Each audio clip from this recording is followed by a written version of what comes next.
5월은 가정의 달입니다. 가족들의 이야기로 넘쳐나는 달이기도 하지요.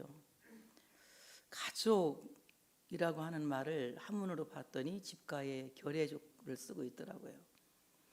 한 집에서 한 결의가 살고 있다는 거예요. 한 결의가 살고 있다고 하는 것은 이 모든 것들이 통합되어질 때에 정말 평화롭고 아름다운 한 나라를 이룰 수 있다는 것도 의미하고 있습니다. 나라가 발전하고 잘 되려면 여야가 정치적으로 건설적인 통합을 이룰 때에 나라가 미래가 있고 안정되고 편안하죠. 가정에도 이제 참으로 모든 부모와 자식 간에 신앙이 통합을 이루고 하나님의 뜻대로 살아갈 때 그 가정이 이 땅에 사는 하나님의 나라로 굳건하게 세워질 것이라고 생각합니다. 성경에서 가장 모범적인 가정을 이루어서 정말 그걸 가족이라는 이름을 잘 쓸 수 있도록 이 사람들은 가족이야 이렇게 말할 수 있을 만한 집을 찾아본다면 저는 룻을 생각하고 싶습니다. 룻이 모압에서 모압 여자였지만 그곳에서 나오미를 만났고 그의 아들과 결혼했어요. 그리고 그 남편이 그 아들이 바로 이 룻의 남편이 모압에서 죽죠. 그리고 그가 나오미를 따라서 베들레헴으로 돌아갑니다. 그가 어떤 말을 합니까? 어머니의 하나님이 나의 하나님이 되고 어머니의 나라가 나의 나라가 되고 어머니의 민족이 나의 민족이 되고 어머니가 죽어 장사되는 그곳에 나도 죽어 장사되겠나이다 라는 말을 합니다. 참된 가족이 아닐까요? 저는 정말 가족은 이런 거야. 신앙의 가족이라고 하는 것은 바로 어머니의 하나님이 나의 하나님이 되고 어머니의 민족이 나의 민족이 되고 어머니의 나라가 나의 나라가 되고 어머니가 죽어 장사되는 그곳에 나도 장사되겠다고 하는 룻의 고백이 참된 가족으로서 말할 수 있는 고백이라고 말할 수가 있다고 하는 것입니다. 야곱의 원 가족을 살펴보게 되면 정말 기능을 잘한 순기능 가족이라고 하기보다는 역기능 가정이라고 저는 평가하고 싶어요. 하나님을 잘 믿는 사람들이었고 하나님이 여정에서 불러서 구원한 구속사의 주인공이 된 가족이었지만 그 가정은 가족의 기능을 잘 하지 못하여서 역기능 가정을 이루었다고 볼 수가 있습니다. 제일 먼저 아브라함의 가족을 보게 되면은 원자와 서자 사이의 갈등을 극복하지 못합니다. 이제 아브라함이 나이 늙어서 자식을 갖지 못하게 되자 사라가 그 남편을 위해서 이제 첩을 줍니다. 하갈에게서 이스마엘이 낳죠. 그리고 12년 뒤에 하나님께서 태의 문을 열어서 사라에게 아들을 주십니다. 90세에 이제 아들을 낳고 그 남편은 100세가 될 때에 아들을 낳습니다. 그 아들이 이삭이라고 하는 아들이에요. 먼저 태어난 이스마엘은 먼저 태어난 그 이유로 갑질을 하고 텃세를 하며 동생을 괴롭힙니다. 그리고 자기가 장자의 반열에 서기 위해서 가진 애를 다 씁니다. 그러나 하나님께서 뭐라고 합니까? 계집종과 그 아들을 쫓아내라고 말씀하셨고 그 계집종과 아들은 쫓겨내서 결국은 아브라함의 반열에 서지 못하게 되죠. 이삭은 하나님께서 작정하신 언약의 자손이기 때문에 그렇습니다. 그러면 이 문제가 여기서 끝나는 것이 아니라 이삭이 또 아들을 낳습니다. 이번에는 원자와 서자 속에 일어나는 갈등이 아니라 친자 속에 일어난 편의 갈등입니다. 이삭은 큰 아들을 사랑했고 그 아내 르브가는 작은 아들을 사랑했어요. 그리고 심한 갈등이 일어납니다. 형제와 형제끼리 서로 상속권을 차지하기 위하여서 장자가 되기 위하여서 야곱은 에서를 속였고 에서는 계속해서 이용을 당하면서 마침내는 동생을 죽이고자 하는 살해의 마음을 품게 됩니다. 이래서 이 야곱이 아버지의 집을 떠나서 21년 동안 외삼촌의 집에서 고생을 하게 되죠. 오늘 세일들에서 살고 있는 에서는 21년을 살고 보니 자기가 찾으려고 했던 것은 장자의 명분이라기보다는 그 장자의 명분이라고는 장자가 갖고 있는 엄청난 2배의 축복을 그는 기대하면서 부자가 되는 꿈이었어요. 그런데 장자의 명분을 가져간 야곱은 21년 동안 고생하면서 그는 자수성가를 하게 됩니다. 그러나 21년 동안 그는 세일들의 경험하면서도 많은 것들을 갖게 되고 얻게 돼요. 어떤 마음을 갖게 될까? 하나님의 구속사에 대해서는 관심이 없는 에서는 물질에 대한 관심만 많았기 때문에 하나님 믿지 않아도 이렇게 잘 되는데 내가 뭐하러 동생을 괴롭혔을까라는 생각이 들어갑니다. 그리고 통 크게 그를 받아들일 마음을 갖게 되죠.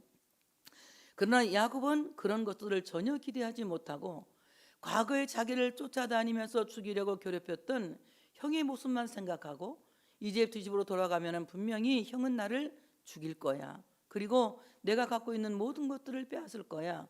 이런 잘못된 기대감을 갖고 참으로 여러 가지 준비를 하게 되는 것을 볼 수가 있습니다. 이 가족, 제가 여러분에게 이런 얘기를 한 것은 가족 분쟁의 갈등은 사회적 갈등으로 심화되어진다는 것을 말씀드리고 싶어서 그렇습니다. 서자와 원자 사이에 일어난 갈등이 요즘 소위 말하는 중동 갈등의 문제가 되기도 하죠. 그리고 친자 갈등의 문제는 이스라엘 내분의 갈등이 지금도 계속해서 이어져 있고 그 내분의 갈등으로 인해서 세계 경제가 흔들거리고 세계 평화가 흔들거리는 것을 우리 모두가 눈으로 목격하고 있는 상태인 것입니다. 가족 분쟁이라고 하는 것은 단순히 부모와 자식 간 그리고 자식과 형제들 이런 간의 갈등을 떠나서 이 갈등은 사회적 갈등으로 심화되어서 세계의 평화를 위협할 수도 있고 그리고 세계 경제를 위협할 수도 있다는 것을 우리는 이미 경험하고 있고 알고 있습니다. 그렇다면 우리는 지난날에 일어나고 있던 이런 것들을 보면서 우리는 그들을 원망하고 그들이 그랬기 때문에 그렇다고 말하기보다는 앞으로 더 나은 미래, 더 나은 세상을 만들기 위해서는 우리 모든 우리 가족 간의 참으로 이 모든 분쟁과 갈등에서 자유해져서 순기능적인 가정으로 돌아간다면, 그런 가족관계로 돌아간다면 앞으로 사회는 희망이 있고 그리고 평화로운 나라가 될 수 있다고 우리가 기대할 수 있다고 한다는 사실을 믿으시기를 축복합니다. 그러므로 이 땅의 참된 평화 그리고 살기 좋은 나라, 살기 좋은 미래, 우리 자손들에게 아름다운 세상을 유산으로 남겨줄 수 있는 것은 순전히 우리의 몫이다. 우리가 어떻게 기능하느냐에 따라서 사회는 아름답게 발전할 것이고 아름답게 성장할 것이고 그리고 아름다운 미래가 준비될 것이라고 하는 것입니다. 순기능적 가정은 과연 어떤 가정이냐? 저는 성경으로 돌아가면 된다고 생각합니다. 누구를 탓하기 전에 내가 할 일을 하면 가정은 순기능적 가정이 되어지고 그 순기능적 가정을 통하여서 아름다운 사회, 살기 좋은 나라, 살기 좋은 세계가 준비되어진다고 하는 것입니다. 제일 먼저 부부에 대해서 에베소 5장 22절, 25절에 하나님께서는 말씀하고 계십니다. 10계명에는 없는 계명을 사도 바울이 말하고 있는 거예요. 에베소 교회에게. 아내들이여 자기 남편에게 복종하기를 주께 하듯 하라, 이렇게 말씀하고 있습니다. 순기능적 가정의 부부가 할 일은 아내는 남편에게 복종하는데 마치 주님께 복종하듯 복종한다면 정말 그 가정은 순기능적 가정이 될 수가 있다. 이 말하면 굉장히 요즘 사람들 불편하게 생각하죠. 남녀가 평등하고 남녀가 상하가 없는데 어떻게 아내에게 남편에게 복종하라고 하느냐. 그러나 우리가 성경 말씀 그대로 남편의 권위를 세워주고 남편에게 복종하고 남편에게 순종한다면 그 남편은 정말 똑똑한 남편이 되어서 이 세상을 아름답게 이끌어가는 리더가 될 줄로 믿습니다. 훌륭한 남편, 똑똑한 남편은 아내가 만들어내는 것이에요. 왜냐하면 남자는 뇌세포가 단세포이기 때문에 칭찬하면 굉장히 똑똑해진다고 해요. 칭찬받는 남편은 똑똑해집니다. 그러나 비난받고 무시당하는 남편은 어리석어진다는 것이죠. 그래서 오늘 남편에게 순종하고 남편에게 복종하는 이런 자세로 돌아간다면 가정이 순기능적 가정으로 회복되어진다. 또한 남편들에게도 말하고 있어요. 25절에 보니까 남편들아 아내 사랑하기를 그리스도께서 교회를 사랑하시고 그 교회를 위하여 자신을 주심같이 하라. 자신의 몸을 십자가에 내어놓으시고 죽으시고 장사된 지 3일 만에 부활하신 몸으로 교회를 세우신 예수님처럼 자신의 모든 것을 내어주는 남편이 되라는 것입니다. 그러므로 남편이 갖고 있는 것은 모든 것을 가족을 위해서 내어주고 헌신하는 남편이 되어지라는 거예요. 그럴 때에 그 가정이 순기능적 가정을 할 수 있다고 하는 것입니다. 이런 가정이 되어질 때에 정말 이런 가족이 있는 가정이 되어질 때에 나라가 희망이 있고 교회가 희망이 있고 앞으로 다가올 미래가 희망이 있다는 것을 우리 모두가 알아야 할 줄로 믿습니다. 그 다음에 자녀와 부모 관계입니다.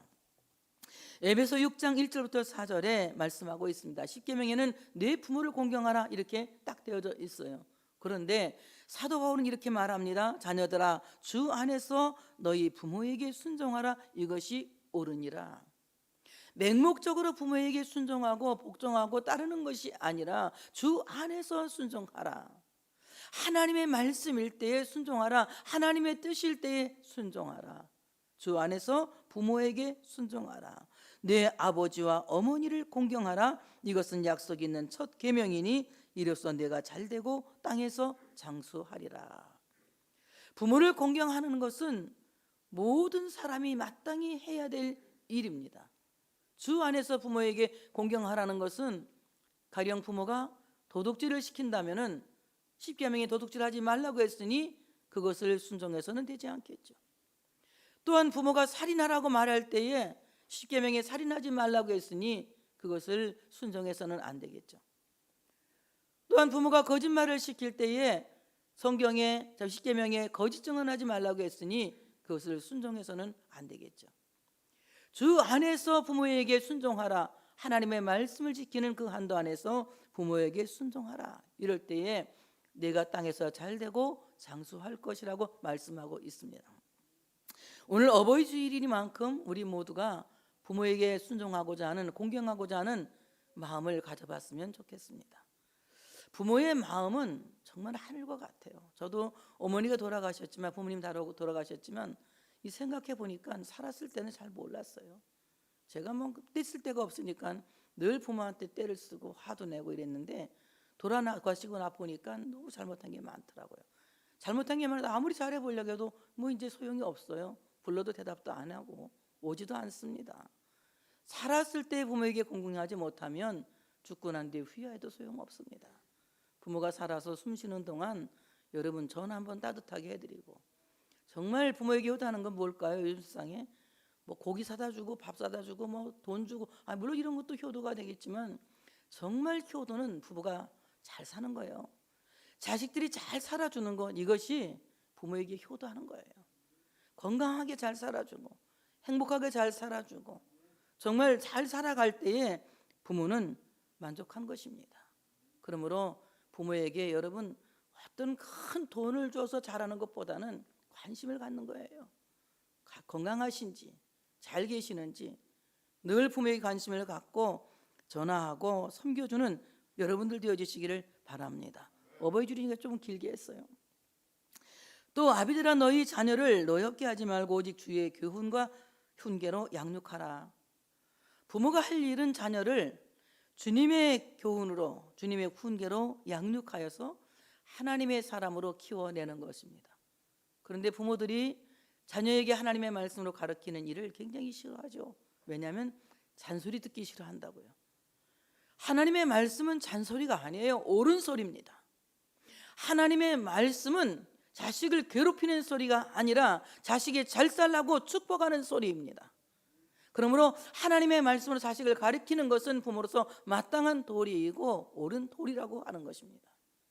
오늘 아까 찬양을 불렀죠. 저는 그냥 눈물이 났습니다.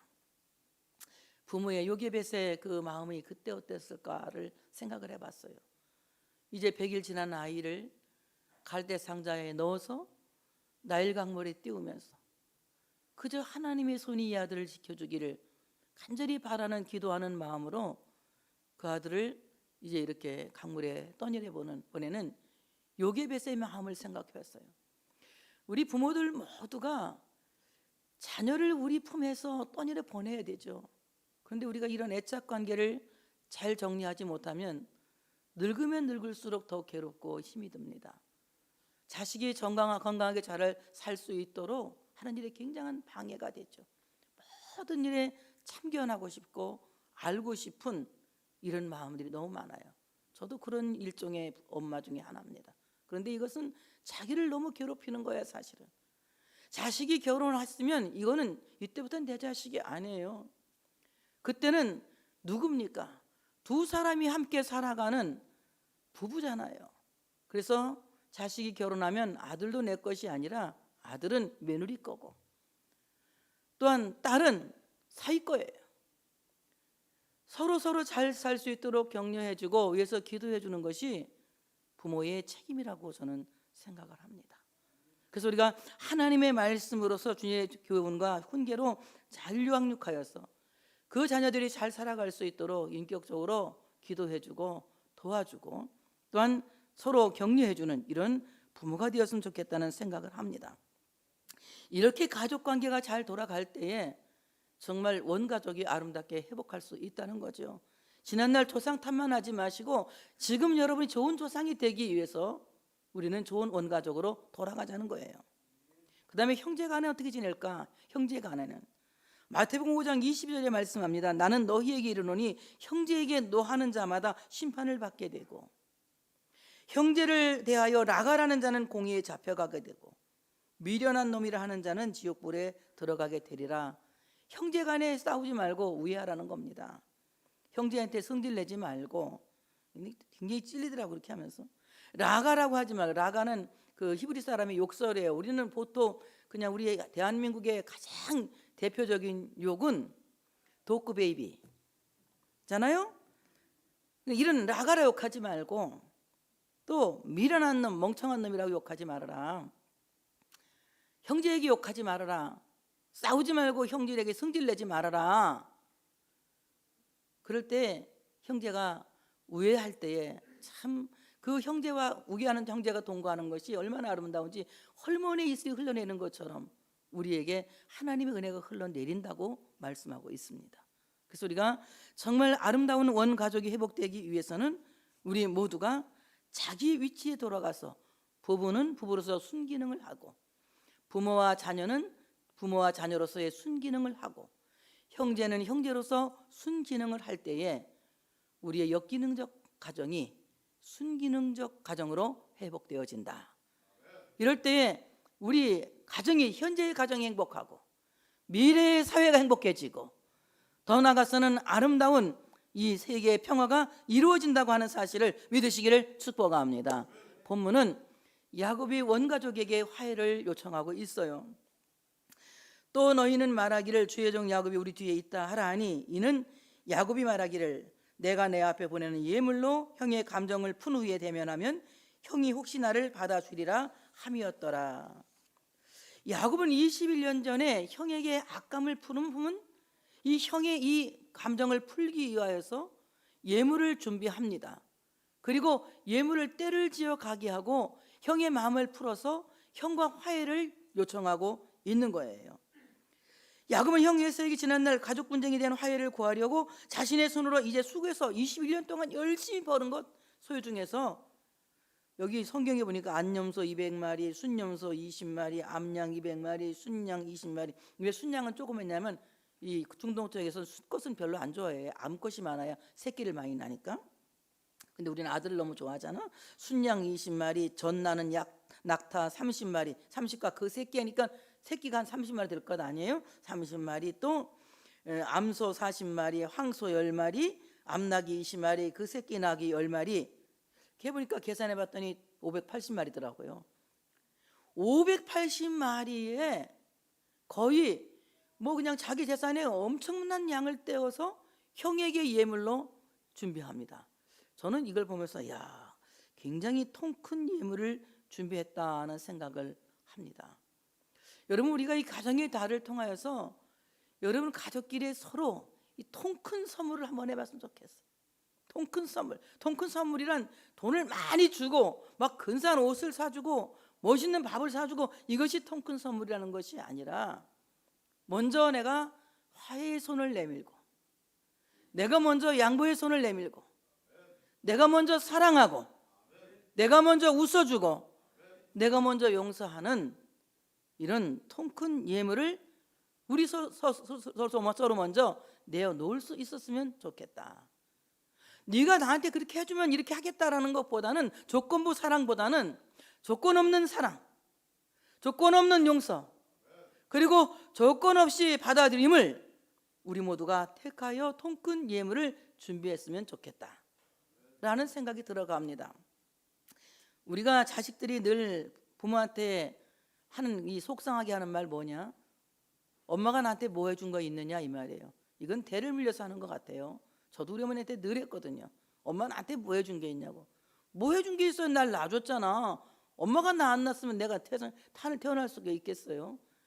아기 때 나를 버렸으면 내가 지금 이렇게 성장해 사람이 될 수가 있었겠어요? 어머니가 나를 낳으시고 나를 길렀기 때문에 오늘의 내가 있는 거 아닙니까? 근데 이런 거 새까맣게 다 까먹죠. 그리고 엄마가 날 뭐 해주었느냐, 늘 거기에 대한 불만을 우리가 토로하죠. 근데 우리 어머니 굉장히 제가 그 말할 때마다 대답을 못 하셨어요. 지금 생각하니까 너무 어머니 잘못한 것 같아요. 그래, 뭐 해준 건 별로 없지만 항상 이런 얘기를 했어요. 근데 지금 제가 어머니가 계시면 해준 게 많다고 얘기해드리고 싶어요. 어머니가 안 해줬으면 제가 어떻게 살았겠습니까? 못 살았죠. 자, 이렇게 우리가 정말 당신이 나한테 뭐 해준 게 있느냐 이것보다는 당신이 있기 때문에, 그 가족이라고 하는 큰 힘 때문에 우리가 여기까지 견디며 살아왔다라고 우리가 서로를 위로하고 서로를 격려한다면 여러분의 가정에 모든 앙금이 풀려나갈 줄로 믿습니다. 형의 감정을 풀기 위해서 야곱은 580마리의 큰 아주 통 큰 예물을 준비해요. 이 예물이라고 하는 말은 히브리 말로 미누아라고 하는 말이 미나. 이 말은 무슨 말이냐? 선물이라고 해요. 선물. 감사하는 마음을 담아서 표현하는 선물. 그래서 내 마음에 정말 감사한데 그 감사를 표현하기 위해서 선물을 준비한다는 거예요. 그래서 580마리의 통 큰 선물을 준비해서 드렸는데, 예수님께서는 이런 말씀하셨습니다. 마태복음 5장 23절 24절에 보니까, 그러므로 예물을 드리자니 드리다가 거기서 내 형제에게 원망 들을 만한 일이 생각나거든 예물을 제단 앞에 두고 먼저 가서 형제와 화목하고 그 후에 와서 예물을 드리라. 하나님께 예물을 드리기 전에 먼저 형제와 화목하고 예물을 드리라는 거예요. 사람과 사람 사이에 막혀있는 담이 허물어지지 않으면 예배가 행복하지 않아요. 찬양도 행복하지 않습니다. 기도도 행복하지 않습니다. 그러나 사람과 사람 사이에 막혀진 모든 담이 허물어지면 예배도 행복하고 기도도 행복하고 찬송도 행복한 거예요. 오늘 우리 가정의 달을 맞이하여서 여러분 가족 간의 모든 막혀있는 담들을 헐어버리시고 화해를 요청할 수 있는 여러분들 되어지시기를 축복합니다. 감정을 푼다 이 말은 무슨 말이냐? 이제 이 가린다 이 말, 가린다고 하는 말이 히브리 말로 카파르라고 하는 말인데, 덮어준다 또는 용서한다, 속죄한다 이 말입니다. 내가 이 예물을 드리면 형이 마음을 풀고 그 마음을 풀고 나의 모든 잘못을 덮어줄 거야. 나의 모든 잘못을 용서해 줄 거야. 나의 모든 잘못을 다 속죄해 줄 거야. 그리고 형이 나를 받아들여 줄 거야. 이 말은 형이 나를 받아줄 거야. 형이 나의 얼굴을 들어 올릴 거야 이 말입니다. 지금까지는 형의 얼굴을 보면 내가 자신이 없어서 고개를 떨구었는데, 형이 나를 받아주고 형이 나를 용서하고 받아주면 이제 나는 얼굴을 들고 형의 얼굴을 대면하게 될 거야 라는 말입니다. 여러분, 가족과 가족이 얼굴을 대면하여 보지 못한다는 것은 비극인 거예요. 서로 얼굴과 얼굴을 대면하여 보고 웃는 얼굴로 대한다는 것은 나의 웃는 얼굴을 보는 것입니다. 어머니의 웃는 얼굴을 보는 것은 자식이 자신의 웃는 얼굴을 보는 것이고, 남편의 웃는 얼굴, 아내의 웃는 얼굴을 보는 것은 스스로 자신의 웃는 얼굴을 보는 거예요. 그런데 우리가 서로 대면하지 못하고 웃는 얼굴을 보지 못한다는 것은 정말 나의 볼 수 없는 얼굴 없는 자아를 보게 된다는 것입니다. 여러분, 얼굴 없는 자아가 얼마나 비극적이고 불행하고 불쌍한 삶을 사는 거예요. 정말 내 자신이 얼굴 없는 자아로 사는 것이 아니라 얼굴 있는 자아로 살기를 원한다면 우리는 서로에게 웃는 얼굴을 대면할 수 있는 가족들이 되어야 할 줄로 믿습니다. 분명히 우리 형이 웃는 얼굴로 나를 대면해 줄 거야. 내 얼굴을 들어 올릴 거야, 이 말입니다. 한번 옆에 사람한테 싹 한번 웃어봐. 한번 지금이라도 한번 웃어보라고. 옆에 사람 쳐다보면서. 거의 가족끼리 앉아있는 편이니까 좀 쳐다보고 웃어봐. 이렇게 웃는 얼굴로 대면하여서 볼 수 있어야 된다는 겁니다. 그래서 오늘 그는 각각대로 나누어서 이 각대로 거리를 두게 하고, 이 짐승의 떼를 거리를 두게 하고, 형이 혹시 만나서 물어보면 이게 누구 것이냐 그러면 야곱의 것이라고 하고, 이 긴 행렬이 지금 야곱이 형에게 보는 예물이라 이렇게 말하라고 그랬어요. 야곱이 아주 길게 그 예물을 준비해서 갔거든요. 우리 한국 사람들은 한꺼번에 몽땅 선물을 주는 습관이 있어요. 몽땅 주고 다음에 안 줘. 입 싹 닦아. 그러면 굉장히 불쾌하고 기분이 안 좋아. 외국 사람들은 안 그러더라고. 올 때마다 조금씩 갖고 와. 옛날에 어떤 권사님이 저희 집에 손님이 왔는데 이 양반이 오실 때마다 이번엔 초콜릿 한 개, 또 그 다음에 올 때는 뭐 사탕 한 개. 아니 갖고 오려면 한꺼번에 다 갖고 오지 왜 이렇게 올 때마다 갖고 오나 물어봤어. 권사님, 갖고 올 때 한꺼번에 싹 갖고 오시지 왜 이렇게 올 때마다 갖고 오셨더니 외국 풍습은 그렇대. 갈 때마다 조금씩 선물을 계속 줘야 기분이 좋은 거래. 우리는 안 그러잖아. 한꺼번에 몽땅 막 밥도 먹으려면 몽땅 먹고, 이 밥도 막 이렇게 한 그릇에 막 이렇게 6-6번씩 올려갖고, 옛날 육댐이라고 해. 막 6사람이 탁 고봉으로 주면서 먹어 많이 먹어 막 이러지 않습니까? 그게 굉장히 큰 선물이라고 생각하잖아요. 그런데 선물은 지속적으로 계속 줘야 받는 이가 기쁘다는 거예요. 외국 사람들은 그렇게 한다는 거예요. 저는 몰랐어요. 근데 우리 야곱이 그걸 하고 있는 거예요. 지금 계속적으로 지속적으로 형에게 예물을 기대하게 하고 주고 있는 거예요. 그러니까 형이 보니까 긴 행렬이 오고 있는데 앞에서 물어봤더니 야곱이 형을 위해서 예물을 준비한 것입니다. 뒤에 오는 것, 이건 누구 것이냐? 야곱이 형을 위해서 예물을 준비한 것입니다. 이런단 말이에요. 계속해서 지금 예물이 오고 있는 것을 야곱은 형에게 보여서 이 감정을 풀게 하려고 한 거예요. 여러분, 우리가 선물이라고 하는 것은 일회로 끝나는 것이 아니라 매일매일이 선물이 되어져야 된다. 우리가 가족은 매일매일 선물이 되어져야 된다. 저는 큰일을 많이 겪어서 그런지 몰라도 아침에 일어나서 가족이 살아있으면 그것이 가장 큰 선물이에요. 가장 큰 선물. 여러분이 안녕하시면 그것이 가장 큰 선물이에요. 저는 그것이 가장 큰 선물이라고 생각해요. 우리가 사실 이렇게 존재하고 있는 이것이 큰 선물이 아닌가, 그런 생각이 들어가요. 매일매일 우리는 삶을 통하여서 서로의 존재를 알려주고, 그리고 사랑하고 있다고 알려주고, 그리고 정말 아끼고 있다고 알려주면서 우리가 서로에게 선물이 되었으면 좋겠다. 그래서 일생을 살면서 우리의 선물은 긴 행렬처럼 계속 되어졌으면 좋겠다. 그 옆에 사람한테 당신은 계속 되어지는 나의 선물입니다. 되게 조그맣게 하네. 기분이 별로 안 좋은가 봐. 네. 당신은 계속 되어지는 나의 선물입니다. 네. 네. 당신의 안녕이 나의 선물이라 이거예요. 나의 선물이라. 자, 그러면 오늘 야곱은 이 가정이 위기를 야복강가에서 지금 겪고 있거든요. 자기 형이 400명을 데리고 지금 온다는 이 소식을 들은 야곱이 얼마나 마음이 지금 떨리고 두려웠겠습니까? 위기예요. 정말 자기가 죽을 수도 있고 가족을 다 잃을 수도 있는 절체절명의 위기를 만났는데, 과연 이 야곱 공동체는 어떻게 위기를 이기느냐? 오늘 야곱은 그 예물은 그에 앞서 보내고 그는 무리 가운데서 밤을 지내다가 밤에 일어나 두 아내와 두 여종과 연한 아들을 인도하여 야복 나루를 건널세 그들을 인도하여 시내를 건너게 하며 그의 소유도 건너게 하고 그럽니다. 야복에서 밤을 지내면서 굉장한 두려움에 빠졌던 거예요. 이 야복이라고 하는 이름의 뜻은 쏟아붓는다, 메마르다 이런 뜻입니다. 이 야곱의 그때의 심정을 그대로 표현하고 있는 이 야복은 그런 뜻이에요. 두려움이 막 쏟아 부어지는 밤이야. 너무너무 무서워서 견딜 수가 없는 공포에 떠는 두려움이 쏟아지는 야복의 밤이었다.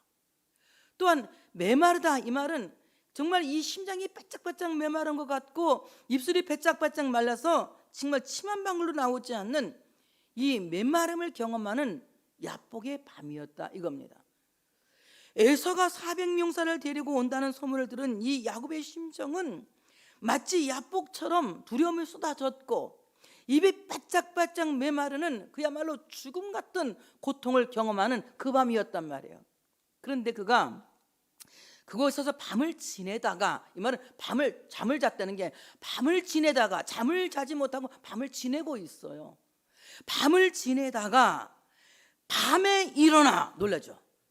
밤을 지내다가 밤에 일어나, 이 말이 정말 놀라운 힌트를 주는 말씀이에요. 위기를 이기는 힌트를 주는 말씀입니다. 밤, 히브리어로 호셰크라고 하는 말인데 이 말은 어두움 또는 흑암, 죽음을 상징하는 말입니다. 죽을 것 같은 위기 앞에서 그 어둠의 밤에서 그는 참으로 그 마음에 무서운 공포심이 쏟아지고 있었지만, 입이 배짝배짝 메마르고 있었지만 그는 그 밤에 일어났다. 쿰, 박차고 일어났다. 어둠을 박차고 일어났다는 것입니다. 우리가 살면서 많은 절망을 겪을 때가 있어요. 많은 위기를 겪을 때가 있어요. 이제는 죽었다, 스스로 자신에게 사형 선고를 내릴 때도 있습니다. 그런데 우리는 그 밤에 매몰되어서 계속 내가 죽었다는 생각 속에 나를 집어넣고 나를 계속 죽이면 나는 일어설 힘도 일어설 기회도 다 놓치고 마는 것입니다. 그러나 정말 밤은 나를 죽게 하는 것이 아니라 밤은 빛을 붙잡을 수 있는 기회를 주는 시간이라고 하는 사실을 믿으시기를 축복합니다. 우리가 밤에 박차고 일어서면 이 어두운 밤은 빛을 붙잡을 수 있는 기회가 되는 것입니다. 그래서 많은 사람들을 위기를 가리켜서 위대한 기회라 이렇게 말하고 있어요. 정말 위대한 기회는 무엇입니까? 밤을 박차고 일어서는 사람이 되어질 때에 어둠을 이기고 빛을 붙잡는 사람이 되어지는 것입니다. 우리는 우리 상황이 절망스러운 어둠, 절망스러운 밤이에요. 이 절망스러운 밤에 밤을 박차고 일어나서 우리의 생명의 빛이 되시는 예수님을 붙잡을 때에 예수님은 나를 생명의 길로 이끄실 줄로 믿습니다. 형통한 길로 이끄실 줄로 믿습니다. 우리를 살아가는 길로 이끄실 줄로 믿습니다. 이와 같이 우리는 이 밤을 박차고 일어설 수 있는 우리 모두가 되어져야 됩니다. 이제 죽었구나 하는 절망감을 박차고 일어서야 되는 거예요. 여러분, 그럴 때 여러분에게는 놀라운 삶의 역전이 일어나고 있다고 하는 사실을 믿으시기를 축복합니다. 고통이 있을 때 더 큰 꿈을 꿔야 돼요. 힘들 때 더 큰 희망을 가져야 합니다. 어려울 때 더 큰 믿음을 가져야 합니다. 예수님을 꽉 붙잡는 우리 모두가 되어져야 된다고 하는 사실을 믿으시기를 축복합니다. 오늘 그는 밤에 벌떡 일어나서 빛을 붙잡기 위해서 어둠을 박차고 일어난 것입니다. 그리고 두 아내와 두 여종과 11 아들을 인도하여 야복나루를 건너게 하는 거예요. 저는 이 말씀을 준비하면서 요게베스의 찬양을 생각을 했거든요. 그랬더니 오늘 딱 그 찬양을 불러서 깜짝 놀랐네요. 예, 정말 이 두 아내와 두 여종과 11 아들을 인도해서 야복나루를 건너게 하는 겁니다. 누가 인도했느냐? 야곱이 인도한 거예요. 최고의 가이드죠. 지난번에 우리 김성남 장로님이 이집트 가이드를 너무 멋지게 해주셔서 가보지도 않은 이집트를 우리는 엄청나게 구경을 많이 했습니다. 오늘 이 최고의 가이드 야곱은 자기의 가족 중 하나도 실족시키지 않고 야복나루를 건너게 합니다. 온 가족이 다 함께 야복나루를 건너게 해요. 얼마 전까지만 해도 굉장히 생각이 많았어요. 둘로 나누어서 이리 한쪽 저리 한쪽 하게 해서 형이 와서 치면 한쪽만 살려둘까? 어떤 게 중요할까? 어떤 게 우월할까? 이것을 막 고민했는데 오늘 밤을 박차고 일어난 야곱은 하나둘둘 실족시키지 않고 그 모두를 야복나루를 건너게 안내하게 되는 것입니다. 야복은 혼자 건너면 두려움이 쏟아지는 무서운 강이지만 가족이 함께 건너면 무섭지 않다. 우리가 살고 있는 이 세상은 야복나루와 같은 곳이에요. 늘 위험이 도사리고 있고, 늘 시험이 도사리고 있고, 늘 환난이 도사리고 있고, 슬픔과 근심과 걱정이 도사리고 있지만 나 혼자 세상을 걸어가면 무섭고, 나 혼자 세상을 걸어가면 공포에 쌓이지만 가족이 함께 가면 무섭지 않다. 가족이 함께 가면, 가족은 위대한 겁니다. 가족이 있기 때문에 살았죠. 저도 많은 위기를 겪고 살기 힘든 어려운 일들 많이 겪었지만 가족이 있기 때문에 가족을 지키기 위해서 살죠. 또 애쓰고 또 살아나가죠. 이와 마찬가지로 가족은 대단한 것입니다. 오늘 야곱이 그 가족들을 야복나루를 건너게 인도하면서 하나도 실족하지 않고 온 가족이 함께 건널 수 있게 해요. 왜냐하면 혼자 가면 무서워도 함께 가면 무섭지 않기 때문에. 여러분, 우리는 가족의 힘을 믿어야 합니다. 왜냐하면 하나님은 우리에게 가족을 최고의 원동력으로 선물을 주셨기 때문에 그래요. 가족은 우리에게 가장 큰 동력인 거예요. 힘인 거예요. 가족을 잃으면 우리는 엄청난 에너지를 잃은 것과 같습니다. 그러므로 내게 가족이 있다는 것은 얼마나 대단한 힘인지 여러분이 기억하시고, 하나님이 내게 맺어주신 이 가족을 귀하게 여기고 정말 사랑하는 여러분들 되어서 가족의 힘으로 이 세상을 이겨나갈 수 있는 여러분 되시기를 축복합니다. 야복을 건너야 할 과제가 필연이라면 피하지 말고 안내의 가이드에 따라 돌진하라. 전 이렇게 적어봤어요. 제가 한번. 정말 우리가 세상을 살아가면서 이 환난을 통과하는 것이 필연이라면, 이 시험을 통과하는 것이 필연이라면, 이 근심과 걱정과 염려를 통과하는 것이 필연이라면 피하지 말아라. 그리고 안내의 가이드에 따라서 앞으로 돌진하라. 뒤로 타협하지 말고 앞으로 나아가라. 뒤로 가면 라반에게서 영원히 종살이밖에 할 게 없어요. 그러나 앞으로 나아가면 하나님께 약속드린 베델을 향해서 나갈 수 있기 때문에 우리는 뒤로 물러가서 타협하는 사람이 되어서는 안 된다는 것입니다. 빛을 붙잡기 위해서는 불행과 정면 승부해야 된다. 뒤를 보지 말고 앞으로 가라, 이겁니다. 이 불행과 정면 승부하기 위해서 앞으로 가야 되는데, 과연 우리를 앞으로 나가게 하는 가이드는 무엇이냐? 오늘 야곱의 가족은 야곱이 가이드가 되었고, 우리의 가이드는 성경 66권이라고 하는 사실을 믿으시기를 축복합니다. 성경 66권은 우리를 앞으로 나아가게 하는 가이드북이에요. 바로 이 말씀이 나의 길을 이끄시고 내 길에 빛이 되시고 내 발에 등이 되시는 거예요. 하나님의 말씀이 내 삶의 길을 비추시는 빛이시고 내 삶의 길을 이끄시는 내 발에 등이 되시는 것입니다.